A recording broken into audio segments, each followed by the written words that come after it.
এই যে ভাই নিউ হল্যান্ড ট্র্যাক্টর 3600-2 এই যে দেখেন কি প্রবলেম বা হয়েছে ভাই, কি প্রবলেম হয়েছে? হ্যাঁ, কি প্রবলেম হয়েছে এই গাড়িটাতে পিকআপের প্রবলেম। পিকআপ শক্তি নাই, গাড়ি শক্তি নাই। এই যে আপটা দেখতেছেন না, এই আপটা, হ্যাঁ এই আপটা, এই আপটায় গাড়িটা ওঠে না। এই দেখেন এই আপটা উঠতে চায় না বলে গাড়িটা দেখেন এখন সমস্যা সাধারণত ক্লাস ডিশের প্রবলেম হচ্ছে।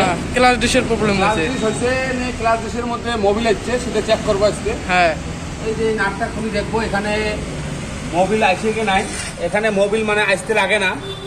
এখানে যদি মোবিল আসে তাহলে ক্লাচ চেম্বারে যেটা ওয়েল সিল আছে সেই ওয়েল সিলটা কাটে গেছে।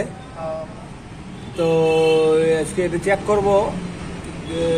এই যে দেখেন মোবিল আসতে লাগছে, ক্লাস তার মানে ক্লাস ডিশ এটার ওকে আছে। ক্লাস ডিশ ওকে, এটা ক্লাচ চেম্বারে যেটা ওয়েল সিল দিতে আছে ওয়েল সিলটা কাটে গেছে।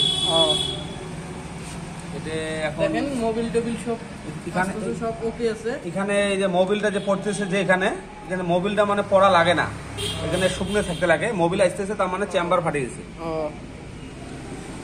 তা এখন এই গাড়িটা খুলবো, পরবর্তী ভিডিও দেখার জন্য আপনি সবাই সাথে থাকেন, ঠিক আছে।